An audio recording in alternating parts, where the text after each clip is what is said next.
There are moments when the past refuses to stay where it belongs. Sometimes, love returns in ways we cannot understand. Thomas Novak works as a night janitor in an office building. He has been alone for 3 years, since his wife Marie died. Every night he mops floors and cleans windows in empty offices. His life is quiet and simple. But one night, he hears something impossible. A song plays from the speakers in the conference room. A song Marie wrote years ago. Her voice sings words that vanished long ago. How can this be? Before we return to this story, write in the comments where you are watching from. If this mystery touched your heart, give it a like and subscribe. Tomorrow, I have something truly special prepared for you. There are moments when the past refuses to stay where it belongs. Sometimes, love returns in ways we cannot understand. Thomas Novak works as a night janitor in an office building. He has been alone for 3 years, since his wife Marie died. Every night he mops floors and cleans windows in empty offices. His life is quiet and simple. But one night, he hears something impossible. A song plays from the speakers in the conference room. A song Marie wrote years ago. Her voice sings words that vanished long ago. How can this be? Before we return to this story, write in the comments where you are watching from. If this mystery touched your heart, give it a like and subscribe. Tomorrow, I have something truly special prepared for you. Sleep did not come easily that morning. Thomas lay in bed staring at the ceiling, watching dust particles drift through slanted sunlight. Every time he closed his eyes, he heard Marie's voice singing about rain on glass. The melody looped endlessly in his mind. By noon, he gave up trying to rest and got up, made coffee, sat at the kitchen table with his hands wrapped around the warm mug. The apartment was quiet. Aneska was at school. He had 4 hours before she came home, 4 hours to convince himself that last night was nothing, just his tired brain conjuring ghosts from loneliness and grief. But he could not convince himself. The memory was too vivid, too precise. He had heard every word clearly, every note exactly as Marie used to sing it. This was not like the times he thought he caught her perfume in a crowded store or imagined her laugh in a stranger's voice. Those moments were fleeting, easily dismissed as wishful thinking. Last night was different. The song had played for almost 3 minutes. He had stood in that doorway fully awake, fully present, and Marie's voice had filled the conference room as if she were there. He thought about calling someone. His brother lived 2 hours away, and they spoke maybe twice a year, awkward conversations that never went deeper than surface pleasantries.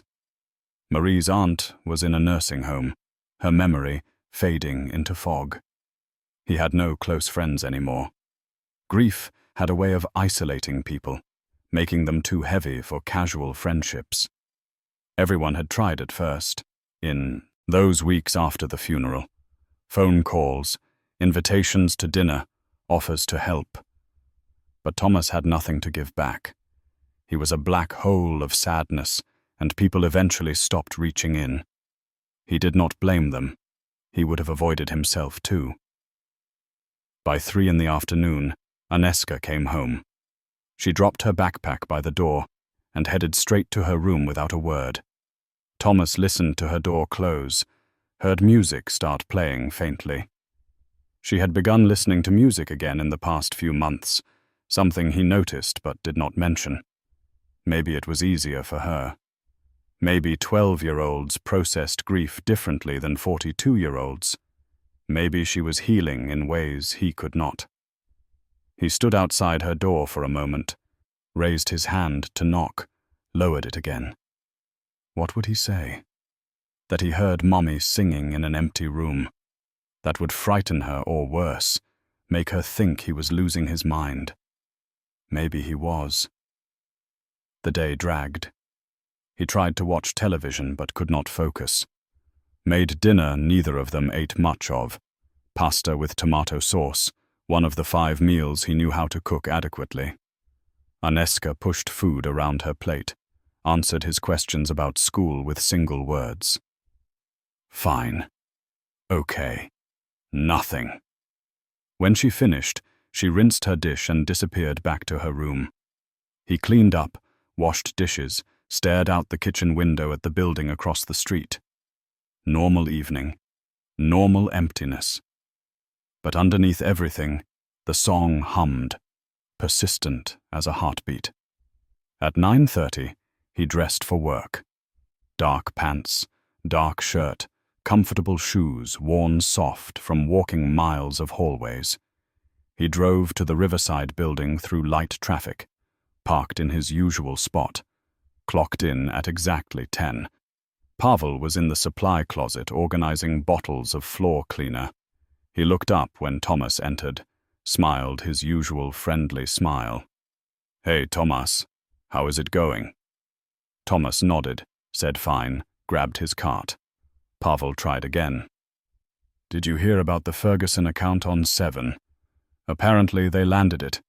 Big celebration today. Extra mess for us." Thomas made a non-committal sound, wheeled his cart toward the elevator. Pavel's smile faded. "Right. Okay. Have a good shift." The 12th floor felt different tonight. Thomas could not explain how, but the air seemed charged somehow, like the moment before a thunderstorm when everything goes still and waiting.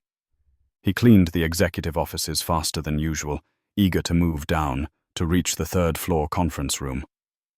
Part of him wanted to avoid it entirely, to skip that room and pretend last night never happened. But a larger part needed to go back, needed to know if it would happen again. If Marie would sing to him again. By midnight, he had reached the 7th floor. His movements were mechanical, efficient, his mind elsewhere. He thought about Marie constantly now, memories flooding back with painful clarity. Their wedding day. Her face when the doctor said cancer. The last time she smiled at him, weak but genuine, 3 days before she died. He had been so focused on surviving the past 3 years that he had locked these memories away. Now they escaped their boxes, demanding attention. The 6th floor. The 5th. The 4th. Each level brought him closer to the conference room on 3. His heart rate increased. His palms grew damp. This was ridiculous. He was a grown man afraid of an empty room. But fear did not listen to logic. It sat heavy in his chest, made his breathing shallow. What if the music played again? What if it did not? He was not sure which possibility frightened him more. At 2:45 in the morning, he stood outside the 3rd floor conference room. The hallway stretched in both directions, silent and empty. Fluorescent lights hummed overhead. His cart sat beside him, mop handle casting a long shadow across the floor. He reached for the door handle, hesitated. His reflection stared back from the dark window in the door, a tired man with shadows under his eyes and fear written across his face. Marie would have told him to stop being silly, to go inside, to face whatever was there. She had always been braver than him. He pushed open the door, reached for the light switch but did not flip it. Stood in the doorway, letting his eyes adjust to the darkness. The emergency exit light glowed red in the corner. The long conference table stretched away like a road to nowhere. The speakers mounted in the ceiling corners were dark and silent. Nothing moved. Nothing made sound. Thomas let out a breath he did not know he was holding. Of course nothing was happening. Last night was a fluke, a glitch, his imagination working overtime. He stepped into the room, walked to the control panel on the wall, checked it again in the dim light. Everything off. Everything normal. He turned to leave, and the music started. Just like before. Guitar melody, soft and sad, coming from speakers that should not work. Thomas froze. His breath caught in his throat. This was real. This was happening. The guitar played for maybe 10 seconds, and then Marie's voice joined in, singing a different song this time.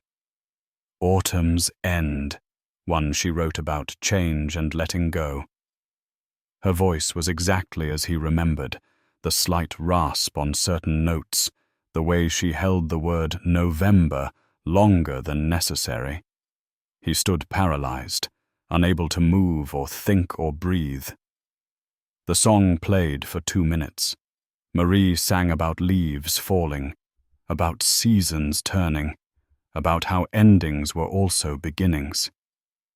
Thomas felt tears on his cheeks, but did not remember starting to cry. The music wrapped around him like arms, familiar and impossible.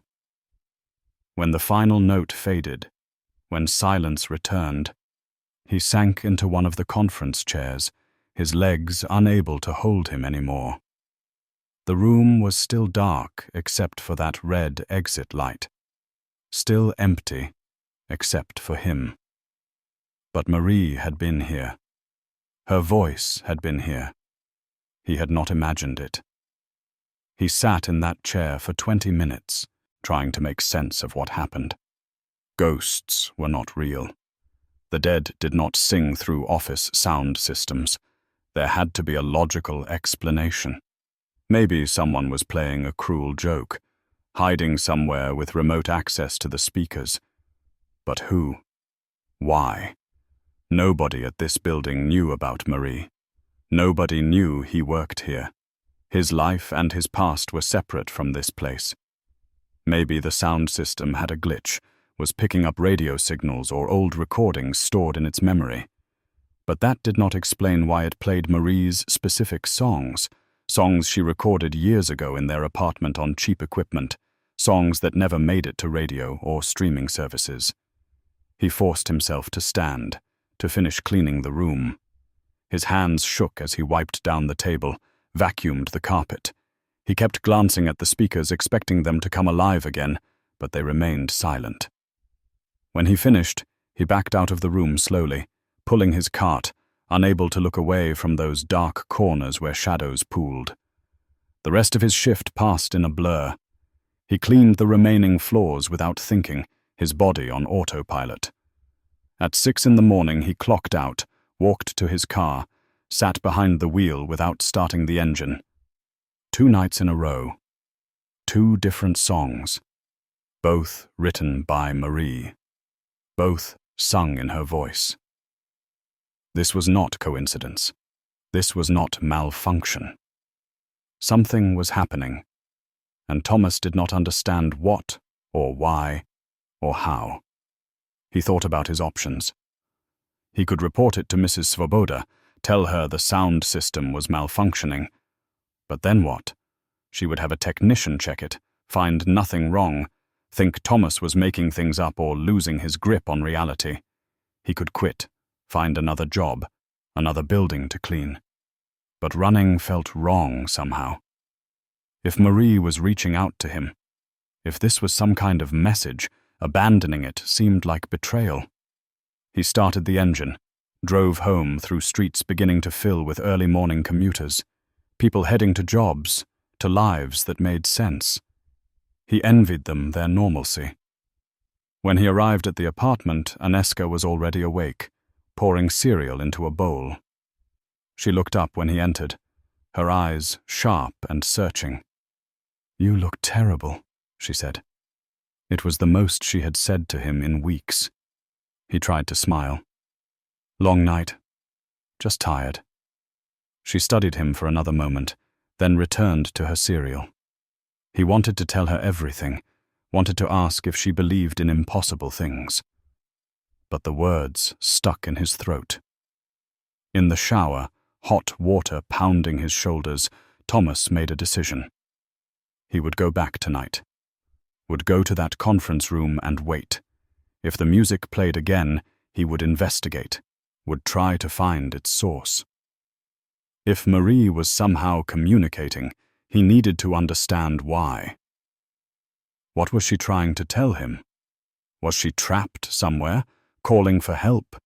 Was she saying goodbye?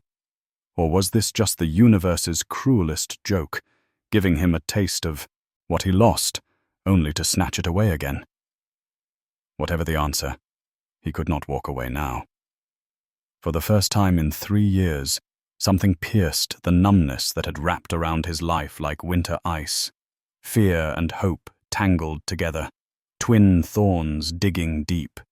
Marie's voice had found him in the darkness, and he would follow it wherever it led. That afternoon, Thomas did something he had not done in 2 years. He opened the drawer beside his bed and took out Marie's songbook. The leather cover was soft and worn, the pages yellowed at the edges. Her handwriting covered every sheet, lyrics and chord progressions mixed with little notes to herself. Try this in D minor, or bridge needs work, or simply a smiley face next to a verse she particularly liked. He ran his fingers over the words, feeling the slight indentation her pen had left in the paper. This was real, tangible, proof that she had existed, had created, had left something behind. He flipped through slowly, reading lyrics he had forgotten. Songs about their early dates, about becoming parents, about ordinary moments transformed by her perspective.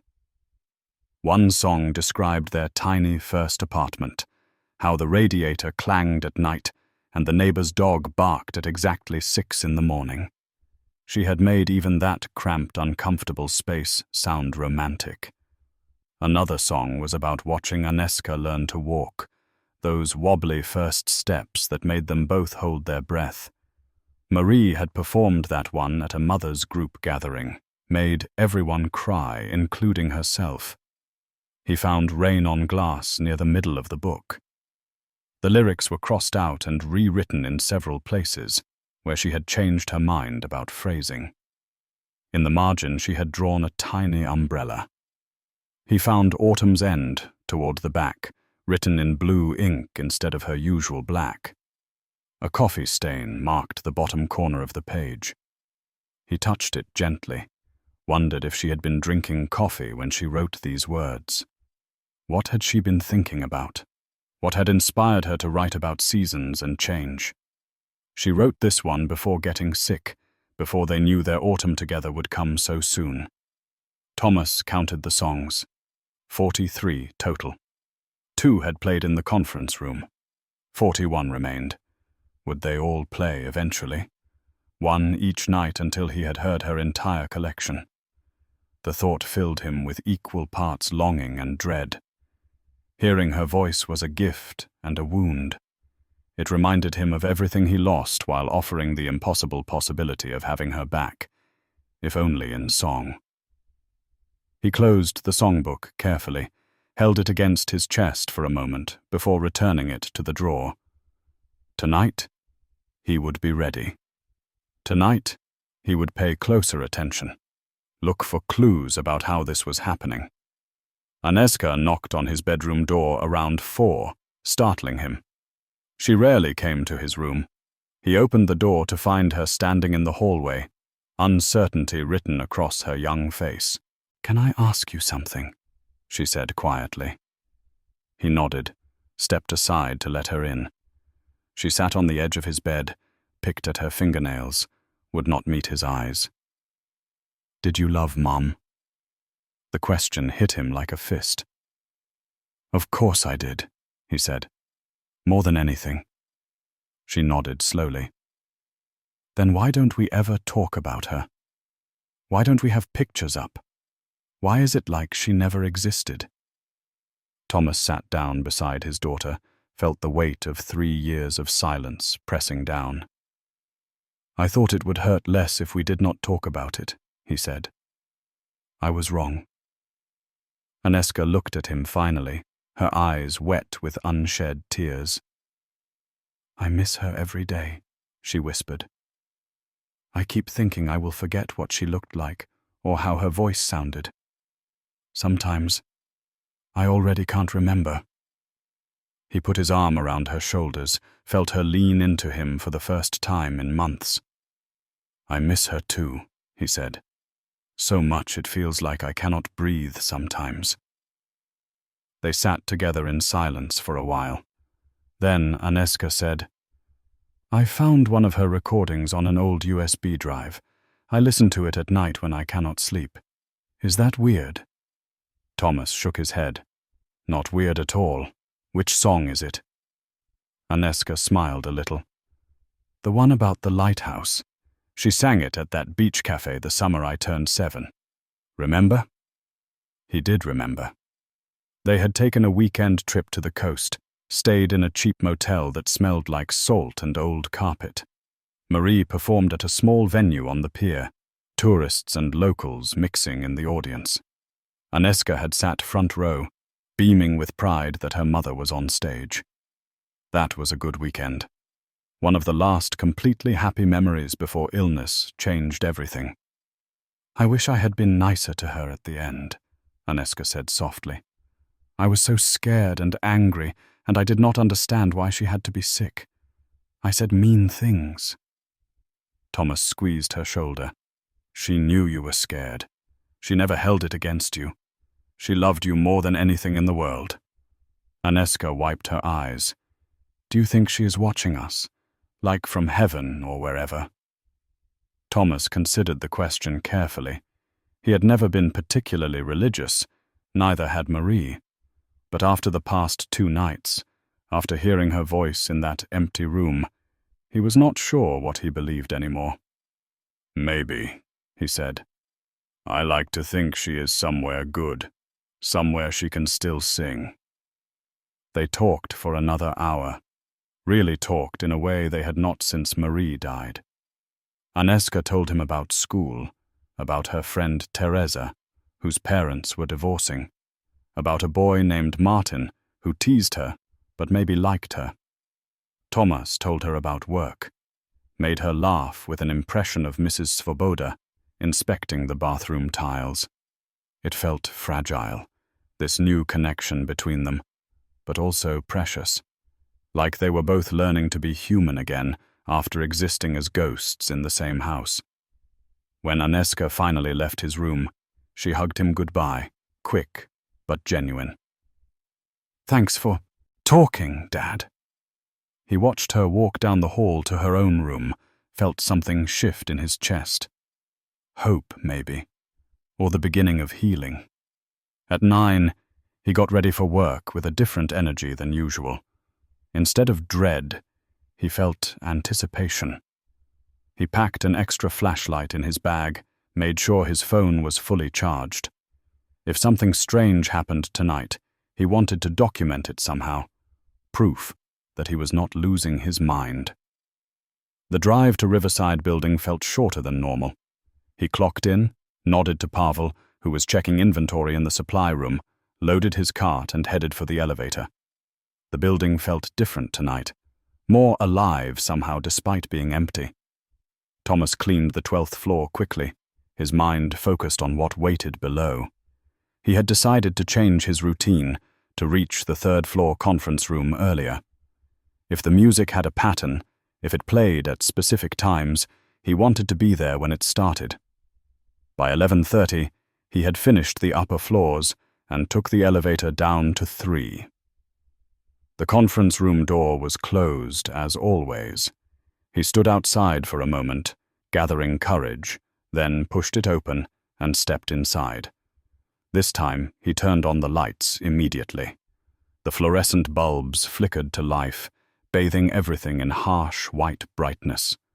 The long table, the leather chairs, the projector screen, the speakers in the corners. All ordinary. All normal. He walked around the room slowly, examining everything. The control panel on the wall showed all systems off. He checked behind the projector screen, under the table, inside the cabinet where presentation materials were stored. Nothing unusual, no hidden devices, no evidence of tampering. He pulled out a chair and sat down at the head of the table. Set his phone in front of him, recording function ready. The clock on the wall read 11:42. If the music played around the same time as previous nights, he had about 3 hours to wait. The building was silent except for the usual sounds, the hum of electricity, the distant rumble of the heating system, the occasional creak of settling structure.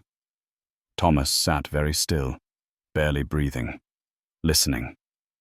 The minutes stretched. 11:50. Midnight. 12:15. Nothing happened. He began to doubt himself. Maybe the music only played when he was unprepared, when he stumbled into it by accident. Maybe whatever force was behind this did not want to be observed directly. 12:30. 12:45. His eyes grew heavy. He had slept poorly that day, the conversation with Anetska stirring up emotions he usually kept buried. 1 in the morning. He stood up, stretched, walked around the table to stay awake. The room remained stubbornly normal and silent. At 1:17, the temperature dropped. Thomas noticed it immediately, a sudden chill that made him shiver. His breath formed small clouds in the air. The heating system must have malfunctioned. But then the lights flickered. Once, twice, 3 times.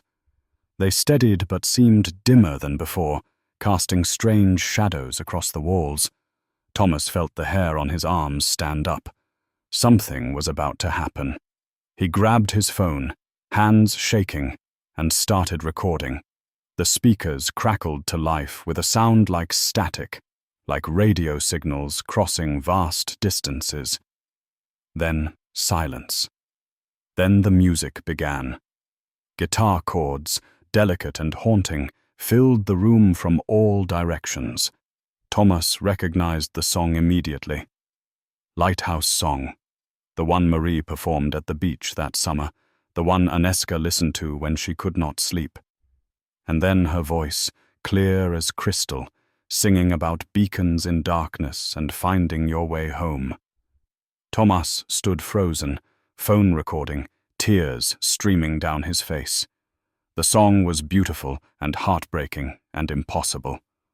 Marie sang every word perfectly, her voice rich with emotion, and Thomas felt something crack open inside him, all the grief he had sealed away flooding out at once. The song ended, and the room fell silent again. The temperature returned to normal. The lights brightened. Thomas stood shaking, phone still recording, staring at the speakers that had just carried his dead wife's voice. He played back the recording with trembling fingers. 4 minutes and 37 seconds of clear audio. The guitar, the singing, every word captured. This was real, undeniable. He had proof now. But proof of what exactly? He sat down heavily, his legs weak, and listened to the recording 3 more times. Each time Marie's voice sent fresh tears down his cheeks. Each time he felt the impossible weight of missing someone who was gone. He stayed in that conference room until nearly 3 in the morning, waiting to see if anything else would happen. But the speakers remained silent. The room stayed normal. Finally, he forced himself to leave, to finish his shift, to complete his rounds of the remaining floors. His movements were mechanical, his thoughts elsewhere. The recording sat on his phone like a live wire. What should he do with it? Who could he tell? Who would believe him? By 6 in the morning, when he clocked out, he had made no decisions except one. He would come back tomorrow night, and the night after. As many nights as it took to understand what was happening. The drive home passed in a fog. Thomas barely remembered getting from the parking garage to his apartment. Aneska was awake, making toast, her backpack already by the door. She looked at him, and her expression shifted to concern. "Dad, are you okay? You look like you saw a ghost." The words struck him as darkly funny. He had heard a ghost. Did that count? He managed a smile. "Just tired, sweetheart. Long night." She studied him skeptically but did not push. "I have a math test today. Wish me luck." He hugged her, held on perhaps a moment longer than usual. "You will do great. You are smart like your mother." After Aneska left for school, Thomas sat at the kitchen table with his phone. He played the recording again, volume low. Marie's voice filled the small kitchen, singing about lighthouses and safe harbor. He closed his eyes and let the sound wash over him. This was agony and comfort mixed together. Hearing her felt like having a piece of her back, but it also emphasized how completely she was gone. This was just an echo, a shadow, not the real woman who used to sit across from him at this very table, drinking coffee and humming while she read the morning news. He thought about the songs that had played so far. Rain on Glass, Autumn's End, and now Lighthouse Song. Was there a pattern, a message hidden in the selection? Rain suggested sadness, washing away. Autumn meant endings and change. Lighthouse implied guidance, finding direction in darkness. Maybe he was reading too much into it. Maybe the songs played randomly, no deeper meaning than chance.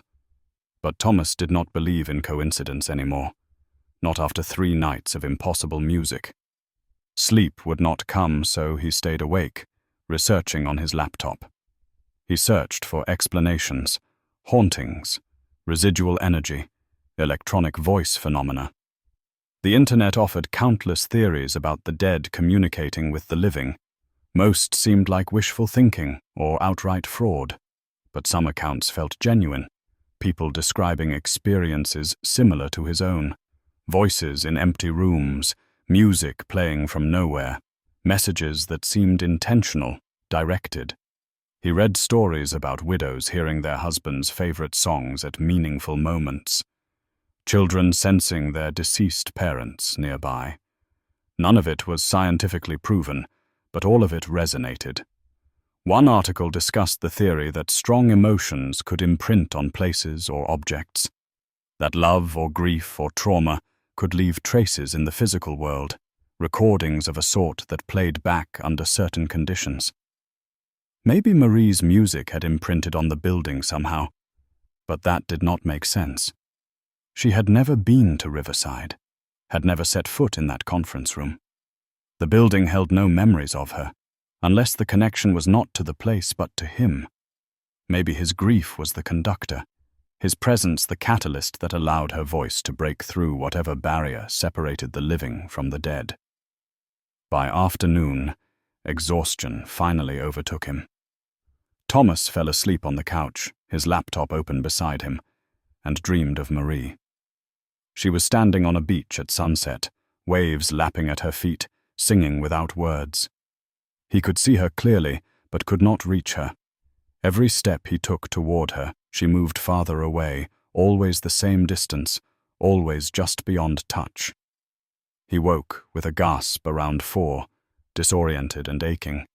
Aneska was home, sitting in the armchair across from him, doing homework. "You were talking in your sleep," she said without looking up from her math book. "Kept saying Mom's name." Thomas rubbed his face. "How was your test?" Aneska shrugged.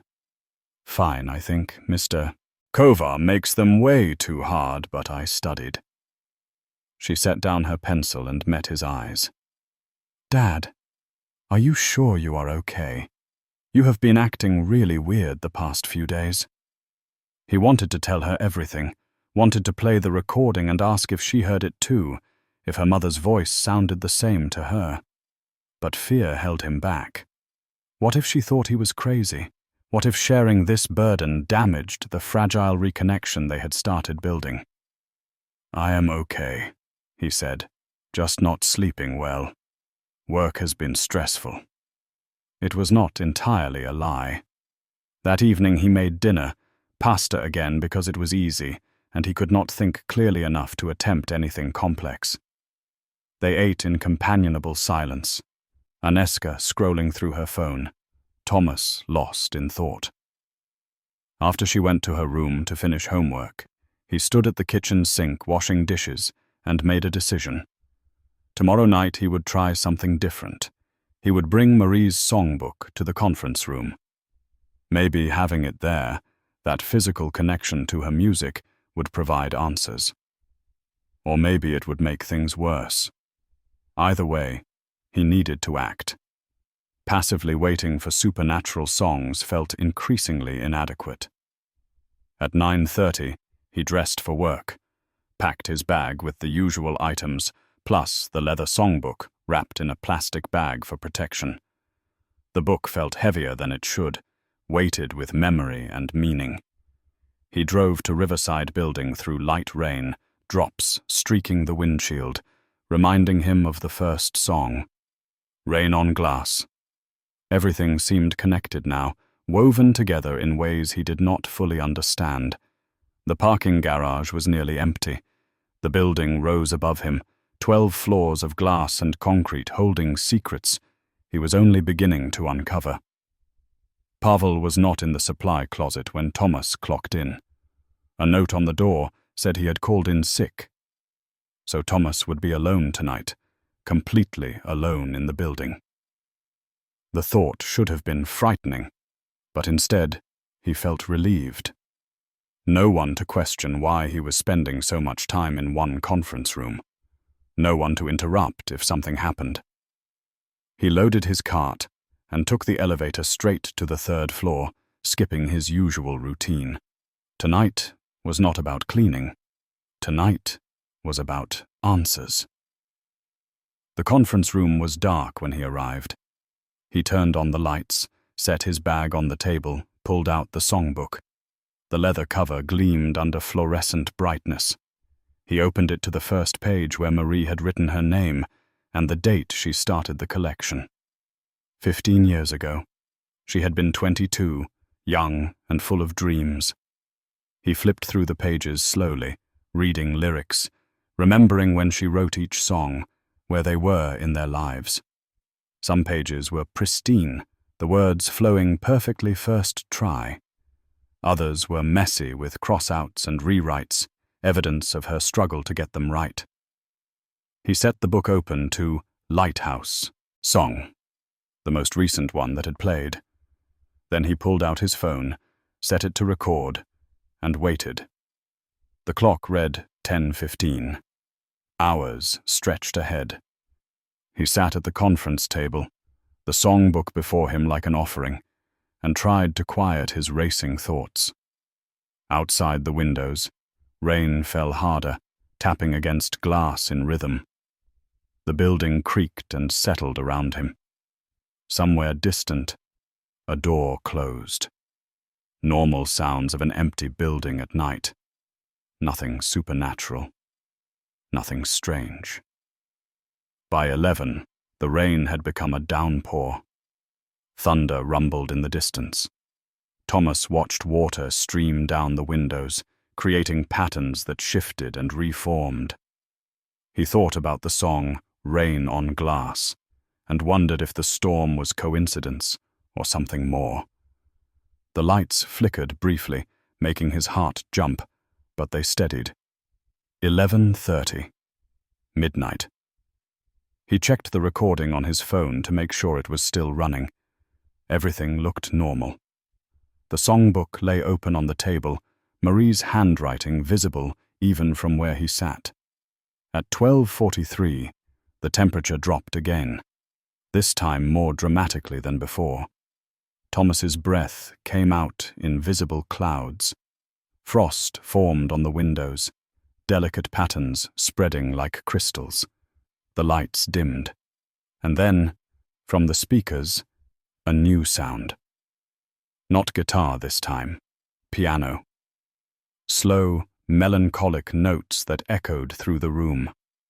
Thomas stood up, moved closer to the songbook, and watched in shock as the pages began to turn on their own. Slowly, deliberately, as if invisible hands were flipping through, searching for something specific. The pages stopped on a song called Winter Heart. One Marie had written during a particularly difficult period early in their marriage, when money was tight and they had fought about everything. The piano continued playing, and Marie's voice joined in, singing about cold and distance and the fear of losing connection. But the lyrics changed midway through. Instead of singing the words written in the book, she sang something new. "Thomas, can you hear me? I am here. I am always here." His legs went weak. He grabbed the edge of the table for support. She had spoken his name, had sung words not in the songbook. This was not a recording. This was not residual energy or imprinted memory. This was communication. Real, directed, impossible communication. And with that realization, everything changed. Thomas stood frozen, his mind struggling to process what he had just heard. Marie had said his name, had sung words that did not exist in any recording, any written song. This was not memory, not coincidence. This was her, somehow, reaching across the divide between life and death. His hands shook as he grabbed his phone, checked that it had captured everything. The recording was there, clear and undeniable. Her voice saying, "Thomas, can you hear me? I am here. I am always here." He played it back 3 times, each repetition hitting him like a physical blow. "Marie," he whispered into the empty room. "I hear you. I am here too."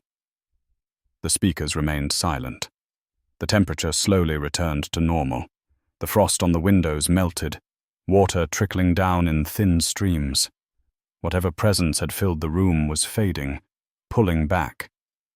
"Please," Thomas said louder. "Please do not go. Talk to me. Tell me what you need." But only silence answered. The lights brightened to their usual harshness. The conference room became just a room again, ordinary and empty. Thomas sank into a chair, his whole body trembling. She was here. Marie was here. Not in heaven or some distant afterlife, but here, in this building, communicating through music and impossible physics. He did not sleep that night, could not even pretend to try. After his shift ended, he drove home in early morning light, his thoughts racing.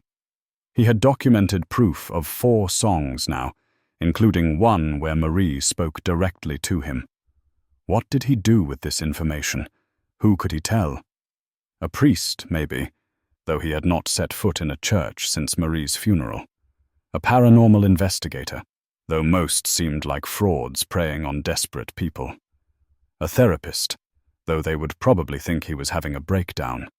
The truth was, no one would believe him without experiencing it themselves, and he was not sure he wanted anyone else involved. This felt private, sacred even, a connection between him and Marie that belonged to no one else. Aneska was still asleep when he arrived home.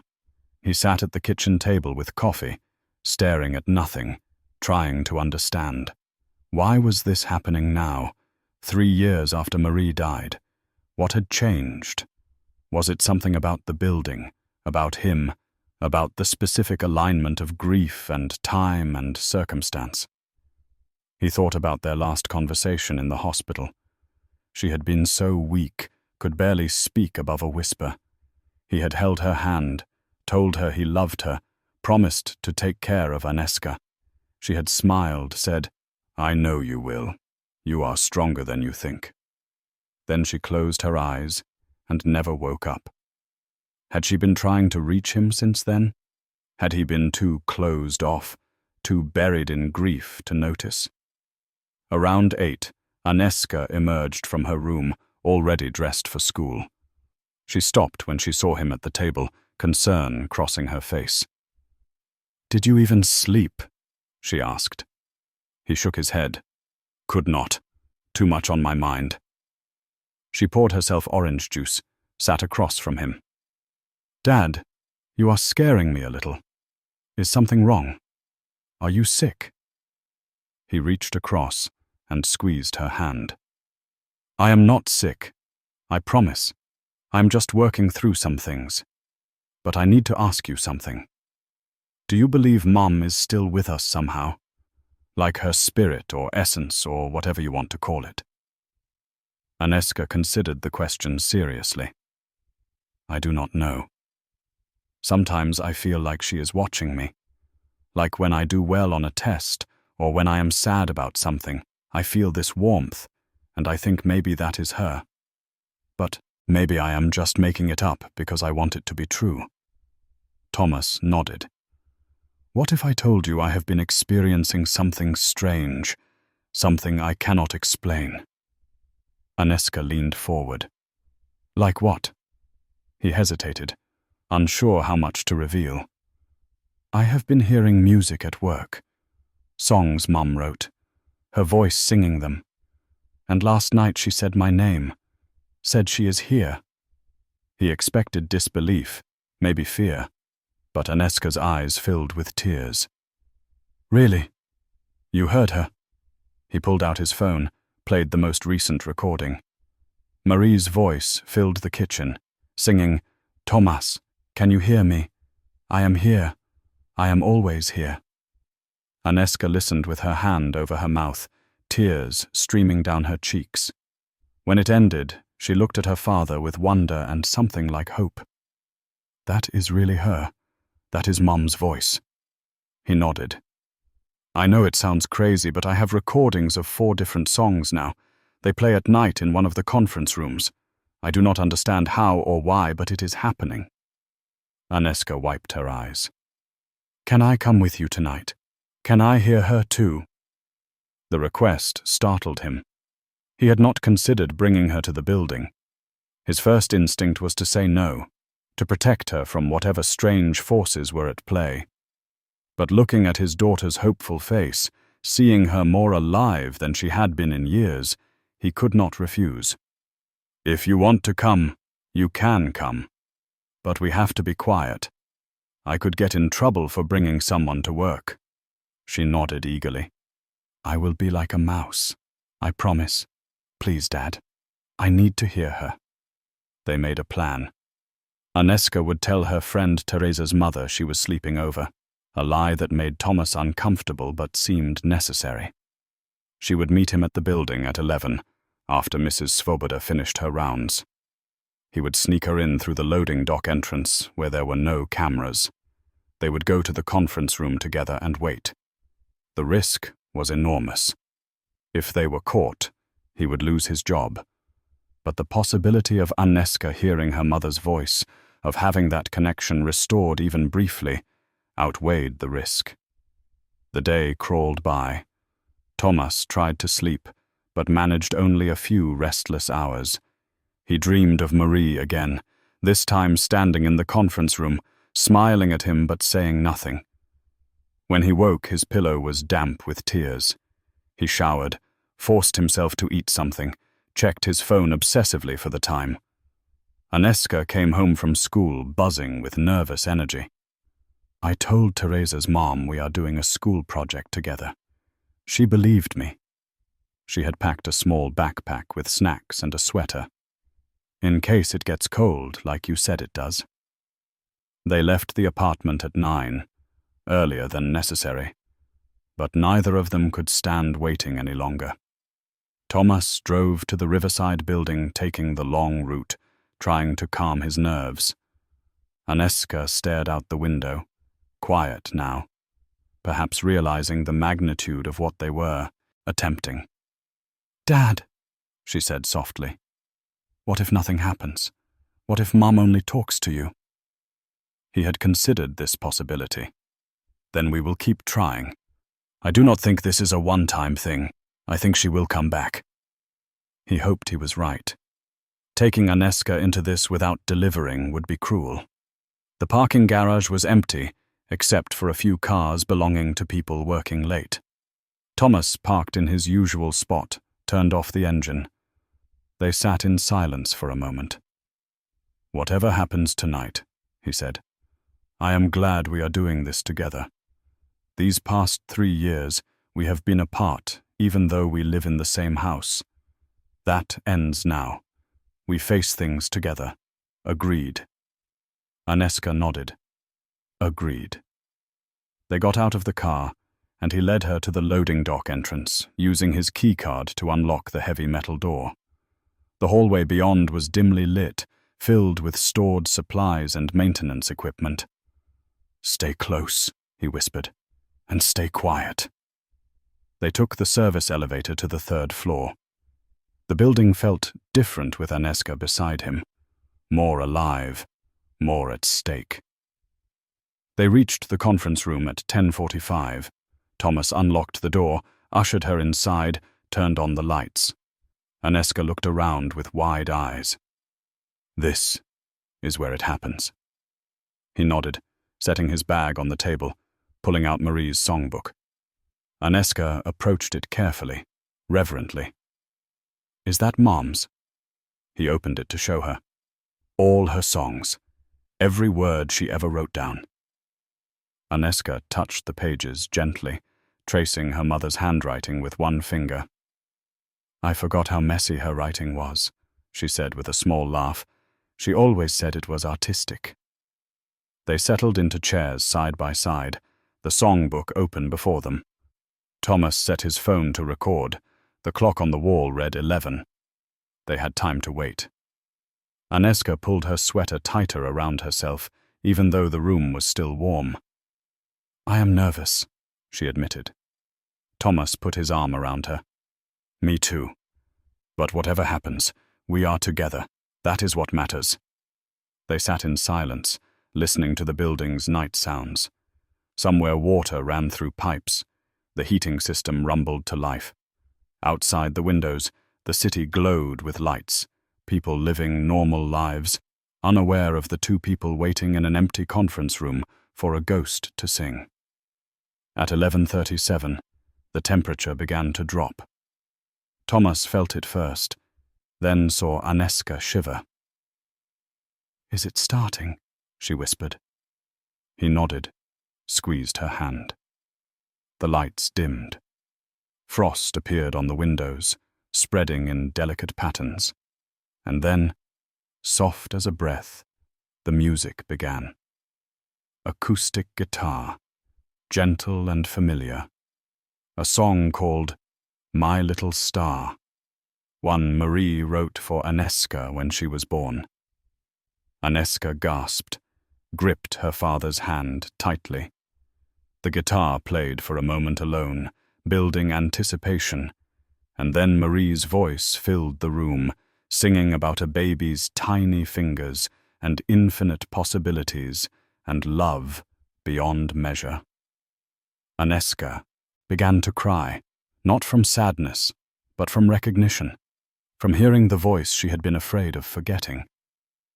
Thomas cried too, holding his daughter close while Marie sang to them both across the impossible distance between worlds. The song played for nearly 4 minutes, every word exactly as Marie had written it, her voice full of the tenderness she had always shown their daughter. Aneska listened with tears streaming down her face, clutching Thomas's hand so tightly it hurt. When the final note faded, when the guitar went silent, she whispered, "Mom, I love you. I miss you so much." For a moment, nothing happened. Then the temperature dropped even further, so cold their breath came out in thick white clouds. The lights flickered wildly, and Marie's voice returned, speaking not singing, just 3 words. "I love you too." Aneska collapsed into her father's arms, sobbing.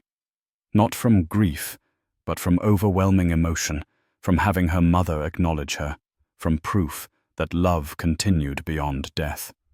Thomas held her tightly, his own tears falling into her hair. The room gradually warmed, the lights steadied, The presence that had filled the space receded like a tide going out. But the impact remained, settling into their bones, changing them in ways they would not fully understand for a long time. They sat together in that conference room until nearly 1 a.m, neither wanting to leave, both hoping the music would return. But the speakers stayed silent. Marie had said what she needed to say. Finally, Thomas stood, helped Aneska to her feet. "We should go. I still have to finish my shift." She nodded, wiping her face with her sleeve. Her eyes were red but bright, more alive than he had seen them in 3 years. "Thank you for bringing me," she said.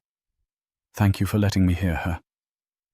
They gathered their things, the songbook, the phone with its precious recordings.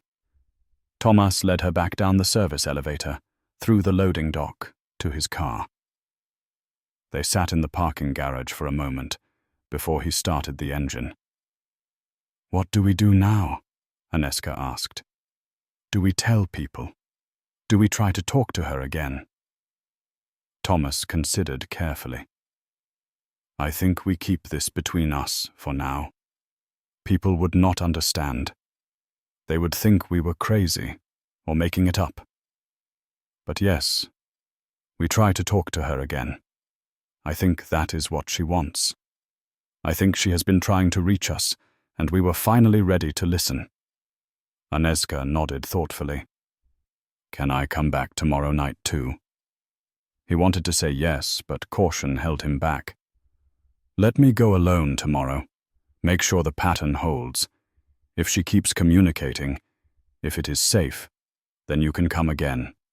Deal." She agreed reluctantly. He drove her home, waited while she quietly entered the apartment, then returned to finish his shift. The remaining hours of work passed in a daze. Thomas cleaned mechanically, his mind replaying the evening's events.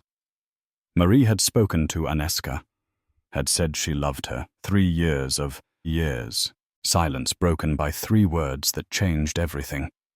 He thought about all the time they had wasted being afraid to remember, afraid to grieve openly, afraid to keep Marie alive in their daily lives. She had never left. She had been there all along, waiting for them to be ready. And now they were. Now they could begin healing properly, not by forgetting, but by remembering, with love, instead of only pain. When he arrived home at 6:30, Aneska was already awake, despite having been up most of the night. She had made coffee, toast with jam, set a place for him at the table. This small domestic gesture moved him deeply. They ate breakfast together, really together, talking about Marie's songs, about memories they had kept locked away. Aneska told him about the time Marie tried to teach her guitar, and they both ended up laughing too hard to play properly. Thomas shared the story of their first date, when he spilled wine all over his shirt, and Marie said it matched his face. They laughed, and the laughter felt like medicine. That day, Thomas actually slept, deep, dreamless sleep that left him refreshed when he woke in the afternoon. Aneska had left a note saying she was at Teresa's, would be home for dinner. He spent the time researching more about after-death communication, reading accounts from people who claimed ongoing contact with deceased loved ones. Many stories echoed his own experience. Music playing unexpectedly, voices speaking familiar words, cold spots and electrical disturbances. The scientific explanations all felt hollow compared to what he had witnessed. Some things could not be measured or proven, but were true nonetheless. He also thought practically about sustainability.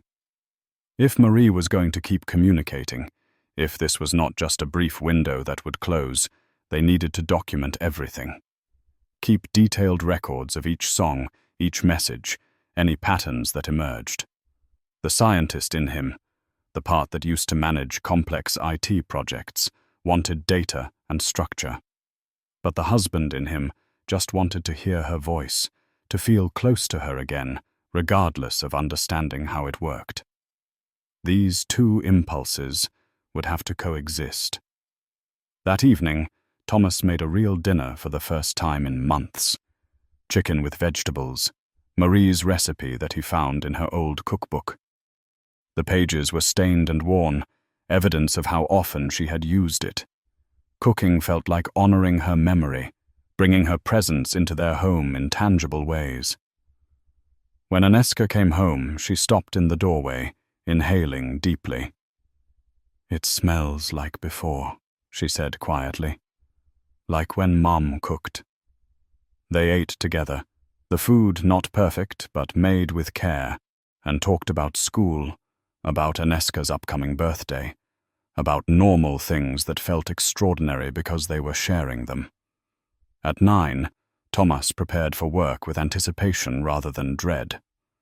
He packed the songbook again, fresh batteries for his phone, a notebook to record observations.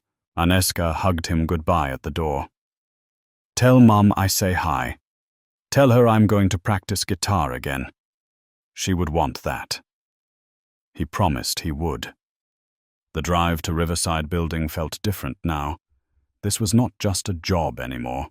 This was a meeting place between worlds, sacred ground where the impossible became possible. He parked, clocked in, waved to Pavel, who was back from his sick day and sorting through paperwork. "You look better," Pavel commented. "Last few days you seemed really down." Tomas smiled. "Things are looking up." He went straight to the third-floor conference room, his usual cleaning route abandoned. Mrs. Svoboda would notice eventually, but he would deal with that when necessary. For now, this mattered more.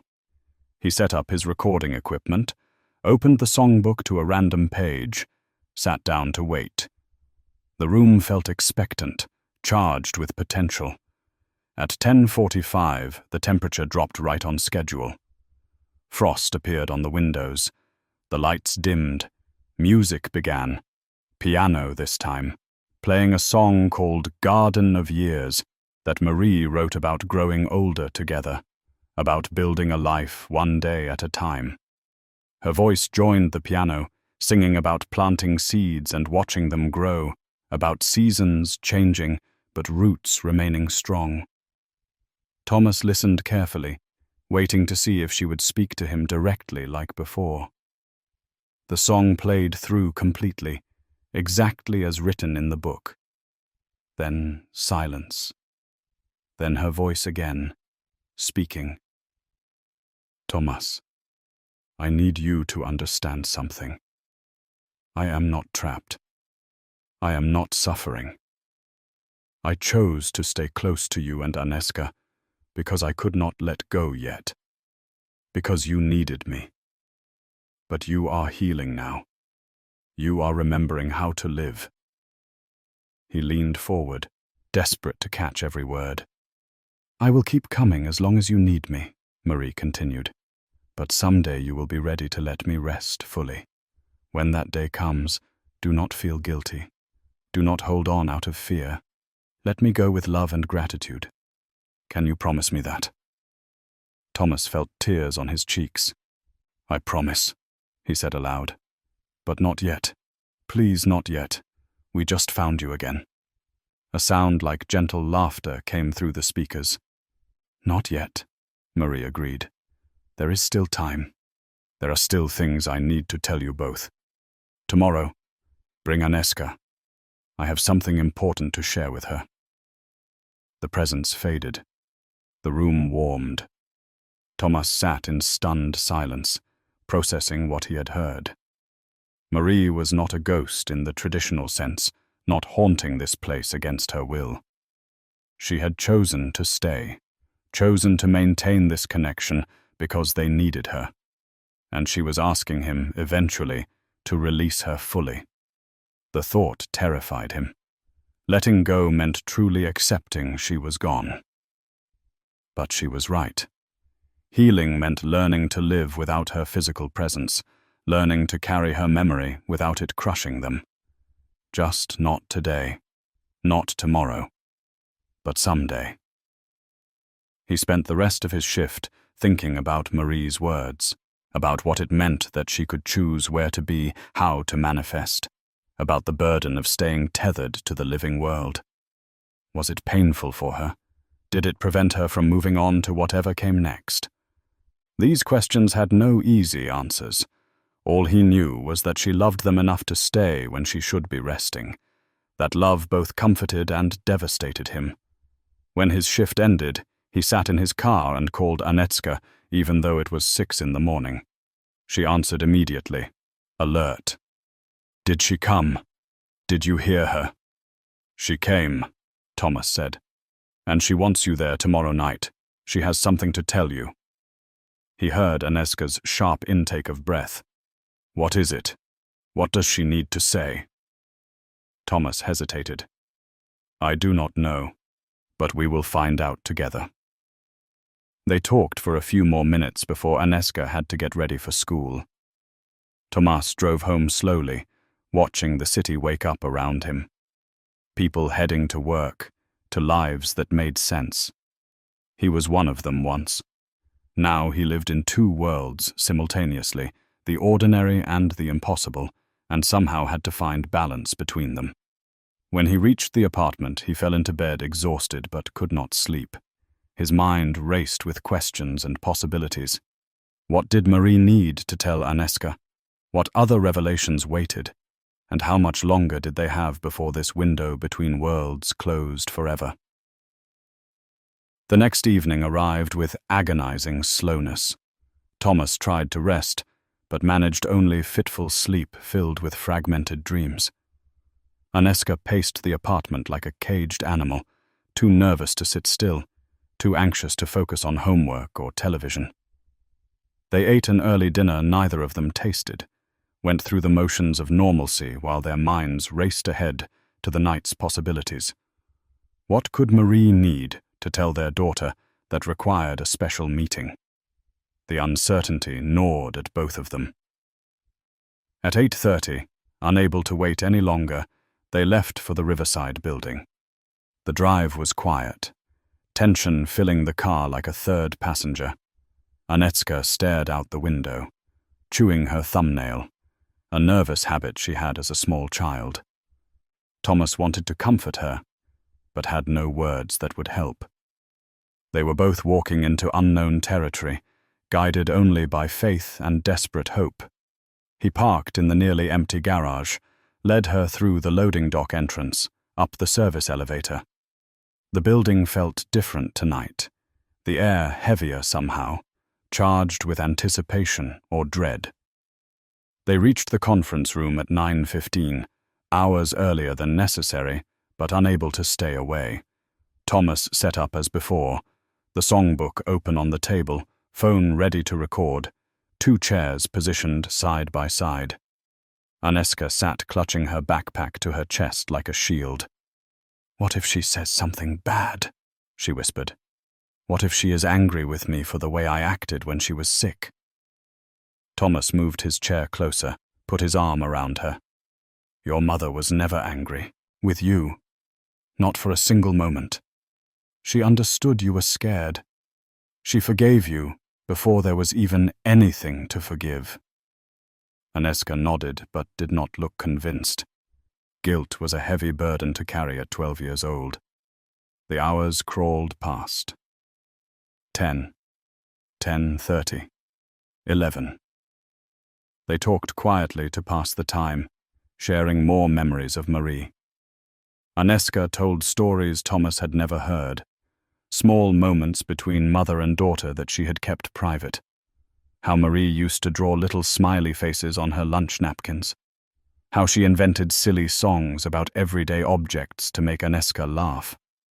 How she promised that no matter what happened, she would always find a way to be there for important moments. "She said that right before she died," Anetska said softly. "She held my hand and said she would be at my graduation, my wedding, everything. I thought she meant in spirit or memory. But maybe she meant this. Maybe she knew somehow." At 11:40 the temperature plummeted. Both of them felt it instantly, their breath turning to fog. Frost raced across the windows in intricate patterns that looked almost like writing, almost like musical notes. The lights dimmed to a soft glow that was somehow warmer than their usual harsh brightness. And then the music began, but different this time.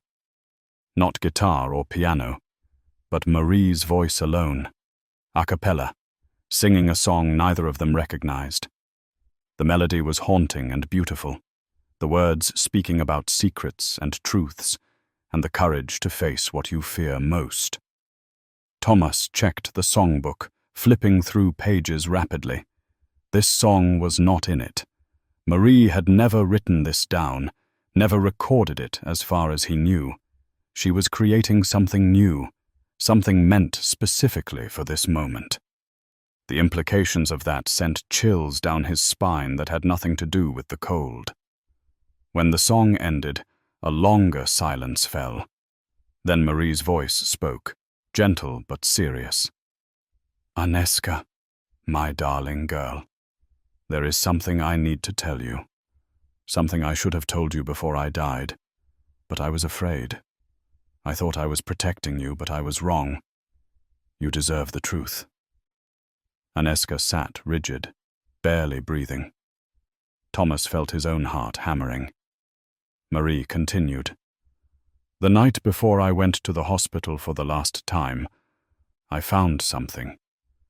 Papers your father did not know I saw. Divorce papers. He had been planning to leave me months before I got sick. But when the diagnosis came, he stayed. He put his plans aside to take care of me." The words hit Thomas like a physical blow. The room spun. This was not possible. This was not true. He had never considered leaving Marie, had never even thought about divorce. But Marie's voice continued, relentless. "I never confronted him because I was dying, and what was the point? But you need to know, Aneska. You need to understand that your father is not the man you think he is." Aneska turned to look at Thomas, her face pale with shock and betrayal. "Dad, is that true? Were you going to leave us?" Thomas felt like he was falling, tumbling through space with nothing to grab onto. "No," he said firmly. "No, that is not true. I never wanted to leave. I never had divorce papers. Aneska, you have to believe me." But doubt had already taken root in her eyes. She stood up, backing away from him. "Why would Mom lie? Why would she make that up?" The speakers crackled and Marie's voice returned, colder now. "Do not let him manipulate you, darling. I saw the papers. They were in his desk drawer at work. He thought I would never find them." Thomas stood too, his mind racing. This was wrong. All of this was wrong. Marie would never lie. Marie would never try to turn their daughter against him, unless this was not Marie. The thought struck him like lightning. What if this presence, this voice that sounded so much like his wife, was something else entirely? Something that had been pretending, gaining their trust, waiting for the perfect moment to strike. "Aneska, listen to me," he said urgently. "That is not your mother. I do not know what it is, but it is not her. Your mother would never do this." The temperature dropped even further, painfully cold now. The lights flickered wildly. Marie's voice spoke again, but it sounded different, layered somehow, as if multiple voices were speaking in unison. "How dare you deny the truth? How dare you call me a liar? I am her mother. I know her better than you ever will." Aneska stood between them, between her father and the invisible presence, tears streaming down her face. "I do not understand. I do not know what to believe." Thomas moved toward her, but she flinched away. "Do not touch me. Not until I know the truth." Thomas felt his world crumbling. Everything they had built over the past week, the healing that had begun, was being ripped apart. He looked at the songbook lying open on the table and suddenly noticed something. The pages were turning on their own again, rapidly, as if being blown by wind. But there was no wind. They stopped on a page near the back, a song called Truth and Lies. He grabbed the book, read the lyrics quickly. They were about honesty in relationships, about the corrosive nature of deception. But Marie had written this song about her own parents, about discovering her father had cheated on her mother. This had nothing to do with their marriage. "Look at this," he said to Aneska, holding out the book. "Look at what that thing is trying to use against us." But before she could take it, the book flew from his hands, as if yanked by invisible strings. It hit the wall with a loud smack and fell to the floor. Pages crumpled. The speakers emitted a sound like static mixed with laughter. Not Marie's laugh. Something else. Something that had been hiding beneath her voice all along. Aneska screamed. Thomas grabbed her, pulled her close despite her resistance.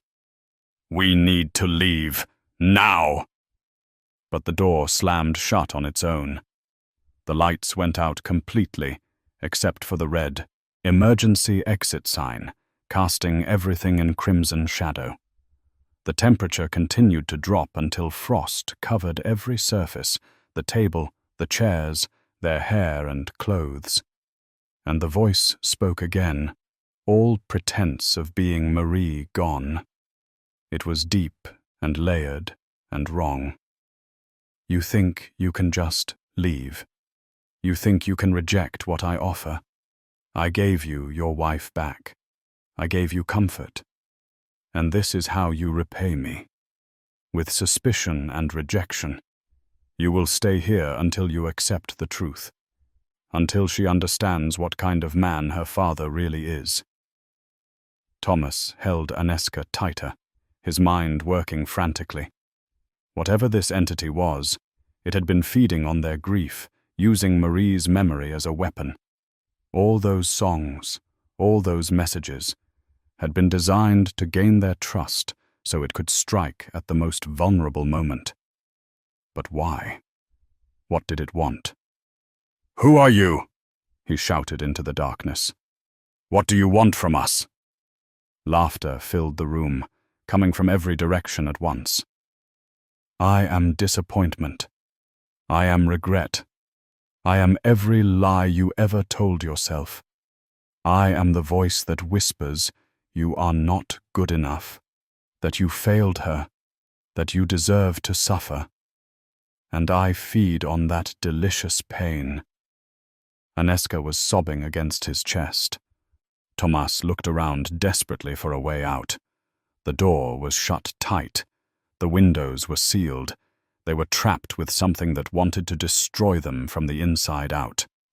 But even as fear threatened to overwhelm him, anger rose up to meet it. This thing had desecrated Marie's memory, had twisted her love into a weapon. That was unforgivable. He thought about the real Marie, not this perversion, but the woman he had loved. She had always been his strength when he doubted himself. She had believed in him even when he did not believe in himself, and she had loved Aneska with a fierceness that transcended death. "You are not real," Thomas said, his voice steady despite his racing heart. "You are not Marie, and you have no power over us beyond what we give you. My wife loved me. She trusted me. She knew I would never abandon our family. And whatever cheap tricks you are playing, whatever lies you whisper, they cannot change that truth." The laughter stopped. Silence fell, heavy and waiting. Then the entity spoke again, quieter now but more menacing. "Bold words for a frightened man. Let us see how long your conviction lasts. Let us see how long before doubt consumes you both." The cold intensified, until breathing hurt. The darkness pressed in from all sides, and Thomas held his daughter close, whispering the only truth he knew. "I love you. Your mother loved you. That is real. Everything else is just noise. The cold was unbearable now, seeping into their bones, making thought difficult. Aneska shivered violently against Thomas, her teeth chattering. He pulled off his jacket and wrapped it around her shoulders, held her close to share what little warmth remained between them. The entity's presence pressed down on them like a physical weight, suffocating and malicious. But Thomas forced himself to think clearly. There had to be a way out. There was always a way out. He just needed to find it. He thought back over everything that had happened.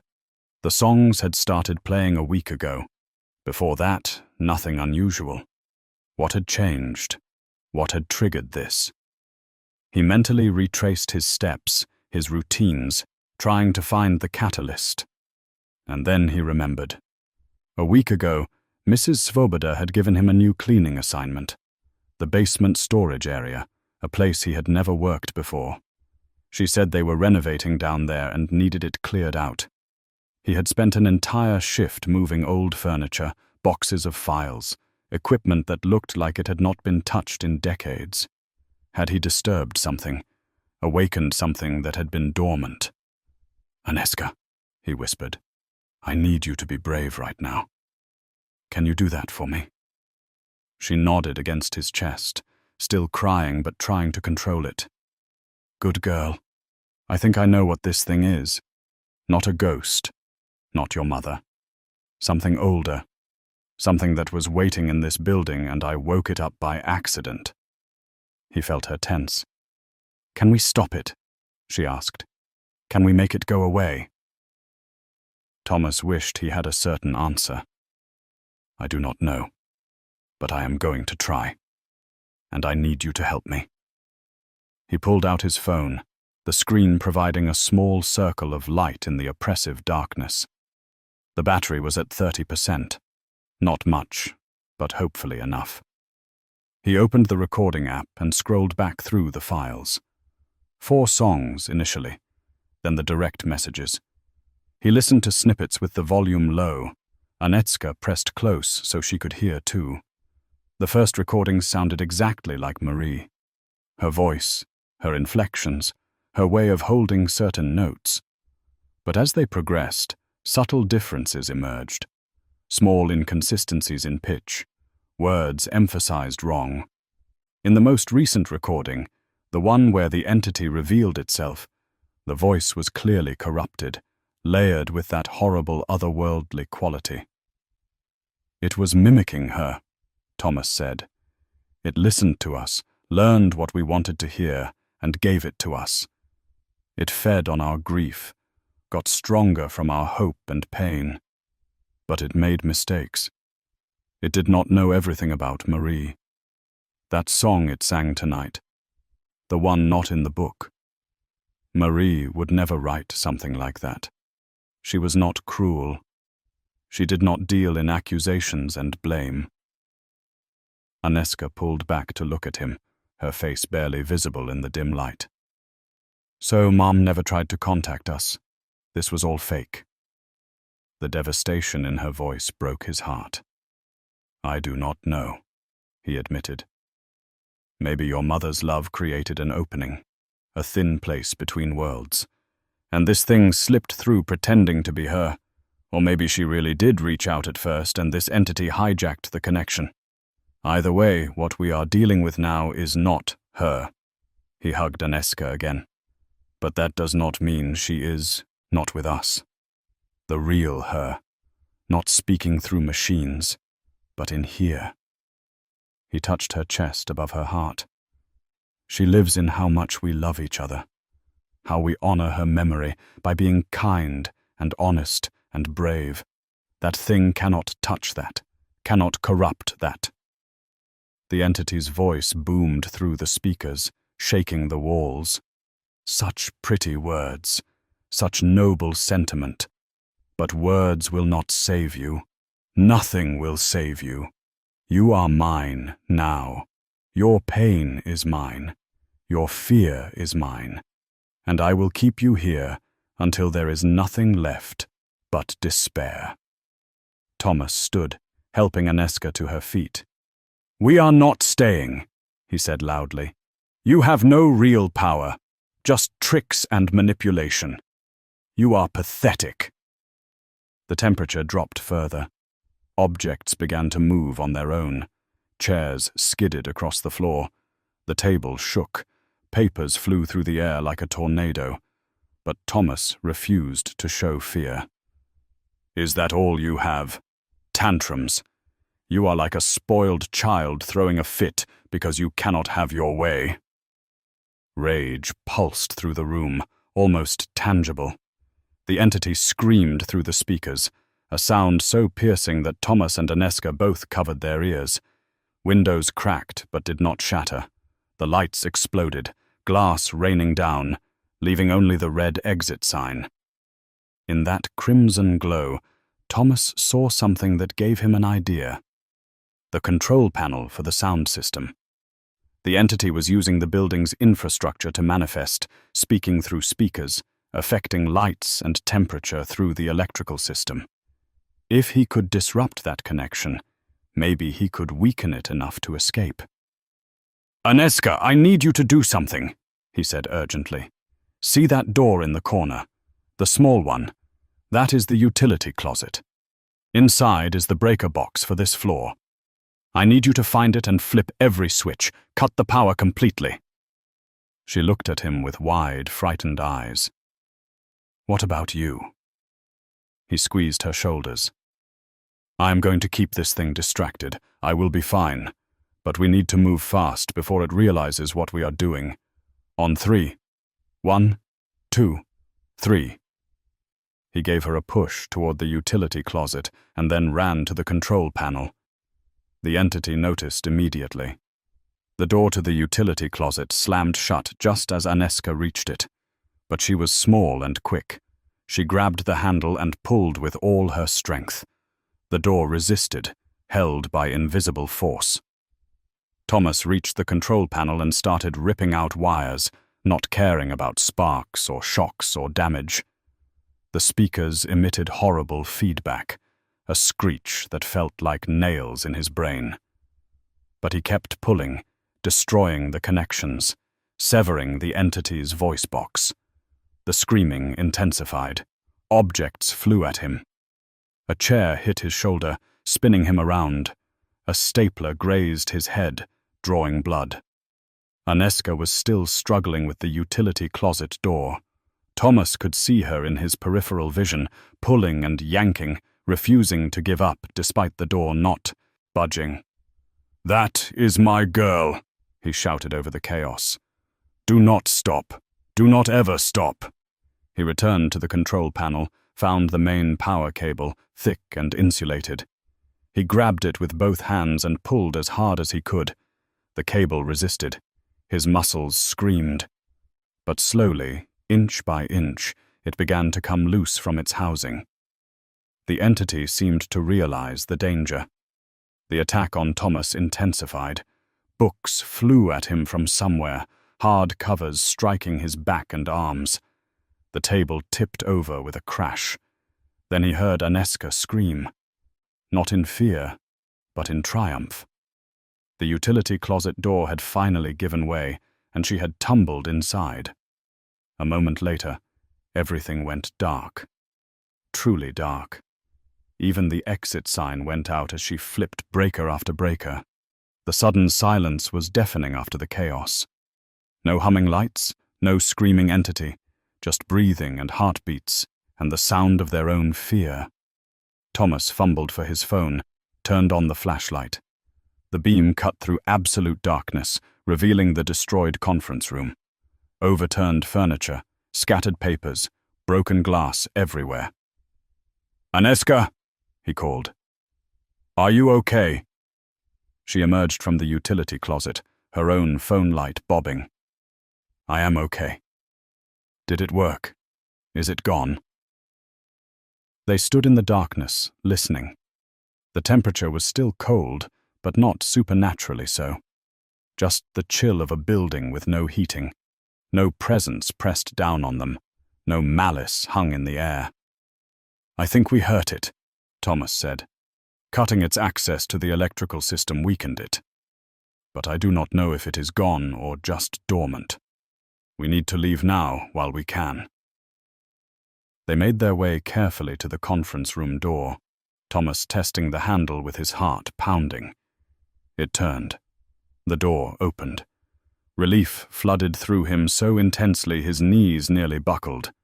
He grabbed Aneska's hand, and they ran down the dark hallway, phone lights bouncing, shadows dancing on the walls. The whole floor was black, dead, without power. They found the service elevator, but it was not working without electricity. The stairwell, then. They pushed through the heavy door and started down, taking stairs 2 at a time, not caring about noise or caution. Just needing to get out of this building, away from whatever they had awakened. They reached the ground floor and burst through the exit into the parking garage. The normal lights there, running on a different system, seemed impossibly bright and welcoming. They ran to the car, Thomas fumbling with his keys, hands shaking. Once inside with doors locked, they sat in silence for several minutes, catching their breath, letting reality settle around them. They had escaped. They were safe. But at what cost? Thomas touched his head where the stapler had hit him. His fingers came away bloody, but it was not serious. Just a cut. Aneska had bruises forming on her arms from being thrown around, but they were alive, and together, and out of that cursed room. "Dad," Aneska said quietly. "I am sorry I doubted you. When that thing said those lies about divorce papers, I should have known better. I should have trusted you." Thomas pulled her into a hug. "You have nothing to apologize for. That entity knew exactly what to say to hurt us both. It studied us, learned our weaknesses. But it made one mistake. It underestimated how much we love each other, how much your mother's real love still protects us." Aneska held him tight. "What do we do now? Do we tell someone?